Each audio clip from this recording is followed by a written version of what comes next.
I'm Jan Andrew Naragdag from BSMT Y1-7. This drawing is sinasabi na blood transplantation or pinagbabawal na pag-transplant ng mga dugo sa mga ibang tao na may galing sakit. Tapos ito, stop sharing or iwasan mag-share ng mga gamot or nagpaturok ng iba't ibang dugo sa katawan para maiwasan ng HIV.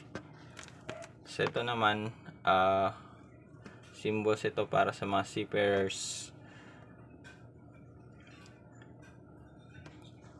Tapos ito,